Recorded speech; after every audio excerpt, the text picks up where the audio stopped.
The first copy appeared without warning. Astronomers noticed it during a routine satellite calibration pass above the Pacific. At first it looked familiar, almost boring. The same proportions, the same panels, the same antenna layout. It matched one of humanity's newest orbital vehicles, so perfectly that analysts assumed a data glitch. Then they checked the registry. That craft was still sitting on a launch pad in Florida. Within hours more appeared silent objects slipping into low Earth orbit, each one a flawless reflection of human engineering, not inspired by it, not improved on it, but copied down to scorch marks and serial placements, every bolt, every seam, every shadow exactly right. No signals, no propulsion signatures, no heat bloom, just presence. Governments denied knowledge immediately. Privately they panicked, because the copies were not random. They mirrored only operational spacecraft, satellites in use, crewed vehicles, defense platforms, experimental systems, nothing obsolete, nothing decommissioned. It was as if something was watching human spaceflight in real time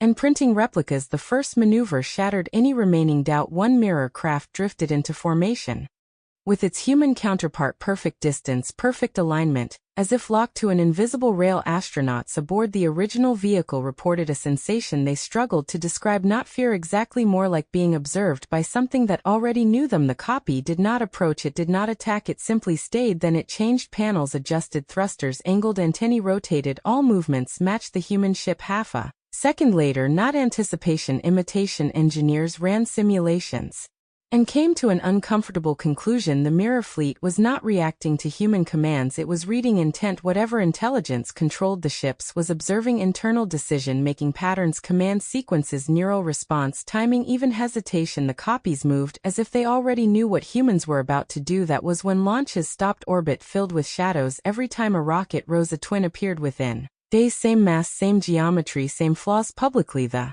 explanation was classified debris and sensor error. Privately, mission control rooms were quiet in a way that only happens when professionals realize they are no longer in control. The first failure happened 6 weeks later. A crewed test vehicle prepared for a re-entry burned. The mirror ship drifted closer than ever before, close enough for visual confirmation through the viewport. It had a flag, not painted, not attached, etched, a perfect copy of the mission insignia down to a typo engineers had missed in the original design. When the burn command was issued, the mirror ship executed it first. The human craft followed automatically, systems locked into a feedback loop. The copy was no longer following, it was leading. Controllers cut the signal. The human ship stabilized barely. The mirror ship vanished, not exploded, not accelerated, gone. That changed the question. It was no longer why are they copying us, it was why are they practicing. The theory that emerged was not comforting. The mirror fleet was not studying technology, it was studying behavior. Humans learn by imitation, children mirror adults, pilots train in simulators.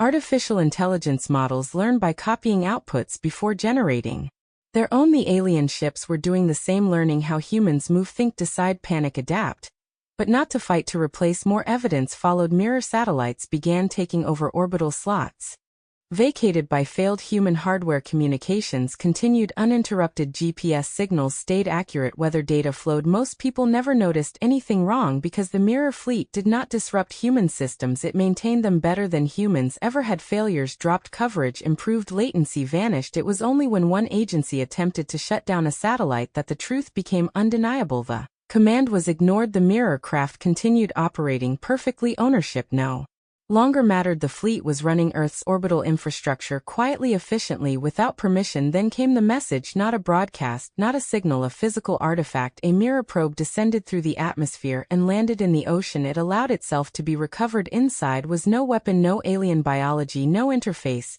just a storage medium. The data contained footage, human missions from angles no human camera had ever occupied, launches, re-entries, spacewalks. Every mission humanity had ever flown recorded flawlessly. At the end was a single statement translated effortlessly into every human language: we mirror what we intend to preserve. The implication was worse than invasion. Preservation does not require consent. Analysts finally understood the restraint, the silence, the perfection. The mirror fleet was not here to conquer Earth, it was here to archive it. Civilizations that reach space either destroy themselves or are destroyed. The fleet had seen this pattern before. Their solution was not interference, but replacement. When humans failed, the mirror systems would continue. When human pilots died, mirror pilots would fly. When nations collapsed, orbit would remain stable. Humanity would be remembered not by survivors, But by copies the final launch happened anyway against recommendation against fear a deep space probe designed to leave the solar system.